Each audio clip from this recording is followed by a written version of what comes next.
बात बहुत पुरानी नहीं है। एक नई कहानी आपको सुनाना चाहती हूँ और ना ये कहानी आप लोगों से अलग है। आप ही के साथ जुड़ी हुई है ये कहानी। ऐसा मैंने बहुत जगह देखा है कि एक बच्चा बहुत अच्छा पढ़ रहा होता है, फिर अचानक से उसके नंबर आने कम हो जाते हैं, उसका ध्यान भटकने लग जाता है। ऐसा उम्र के साथ साथ होता है। नमस्कार दोस्तों। दोस्त इसलिए कहती हूँ कि आप कोई भी सुन रहा है वो मेरे लिए दोस्त ही है, जो मेरी बात को बहुत अच्छे से सुन रहा है। मेरा नाम ज्योति सेठ है और मैं 35 सालों से टीचिंग लाइन में हूँ। बच्चों की दुनिया मेरे इर्द गिर्द हमेशा ही रही है। ये जो मैं आज आपको कुछ बताना चाह रही हूँ, इसको कहानी मत समझिए, ये बिल्कुल ही सच्ची घटना है। ऐसा अक्सर आपने अपने इर्द गिर्द देखा ही होगा। मीना नाम की छात्रा 9th क्लास की स्टूडेंट थी। नंबर बहुत अच्छे आते थे, अव्वल ही रहती थी और अपने 2 छोटे भाई बहनों को भी पढ़ाती थी। घर में माँ बाप अच्छे से खुश थे उससे, उसकी पढ़ाई से उन्हें कोई शिकायत नहीं थी, क्योंकि बच्चा बिना ट्यूशन के ही सब पढ़ रहा था और माँ बाप भी उसके लिए जो करना चाहते थे वो करते थे। लेकिन सरकारी स्कूल सिर्फ 10th क्लास तक था। अब स्कूल तो बदलना ही था, क्योंकि बच्चा साइंस के सब्जेक्ट लेके आगे बढ़ना चाहता था। उसके नंबर भी थे। माँ बाप ने सोचा चलो स्कूल चेंज करवा दिया जाए। चेंज करवाने में कोई बुराई भी नहीं थी। अगर बच्चा आगे बढ़ना चाहता है तो कोई माँ बाप उसे नहीं रोकता। तो माँ बाप ने उसका एडमिशन साइंस के सब्जेक्ट्स के साथ एक दूसरे सरकारी स्कूल में करवा दिया। बच्चा भी खुश, माँ भी खुश। साइंस थोड़ी मुश्किल तो थी, लेकिन बच्चे का मनोबल बहुत ज़्यादा था। मेहनत वो करना चाहती थी और नई से नई सहेलियां भी मिली। नया स्कूल बदल गया। सभी दिन एक समान नहीं रहते, यह सब कुछ बदलने लग गया। संगत बदलने लग गई। मीना फ्रेंड्स का चुनाव अच्छे से कर नहीं पाई। जो फ्रेंड्स मिले उनका ध्यान ज़्यादा मस्ती की तरफ था। उसने सोचा ये भी तो एक ज़िंदगी है। वह भी उन्हीं की तरह बनना शुरू कर दिया उसने। सारा दिन बातें करना, पीछे डेस्क पे बैठना और लड़कों के साथ ग्रुप बनाना, यही एक काम हो गया, क्योंकि साइंस ज़्यादातर कोएड स्कूलों में होती है। हर सब्जेक्ट का काम पीछे हो गया। टीचर ने भी बहुत समझाया। फिज़िक्स तो समझना ही नहीं चाहती थी। मैथ्स में तो अगर यदि आप साथ साथ नहीं चलते तो वैसे ही पीछे रह जाते हैं।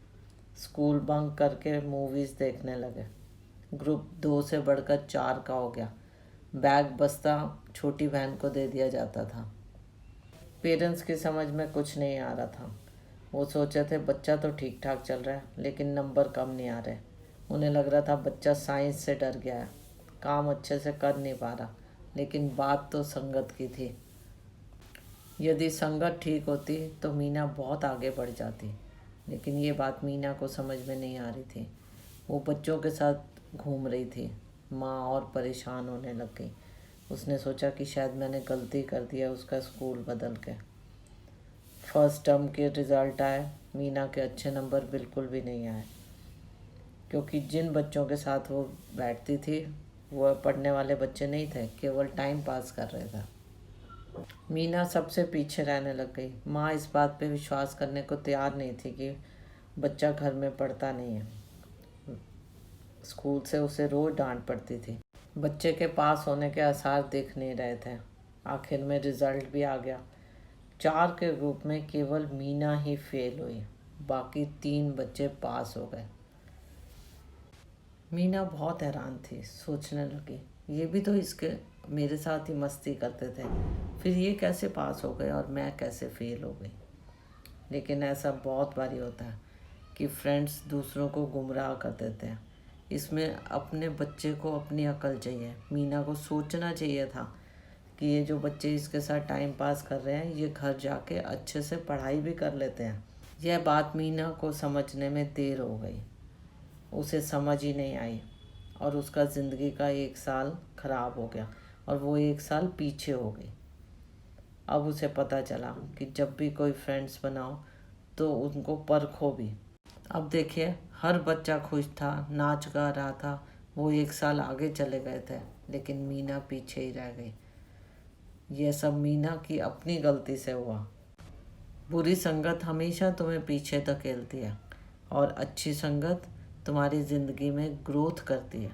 जब आप फ्रेंड्स बनाओ तो सोच समझ के बनाओ, ऐसा ना हो कि उनकी इतनी नकल करने लग जाएं कि अपनी पढ़ाई और अपने पेरेंट्स का कहना मानना बंद कर दें।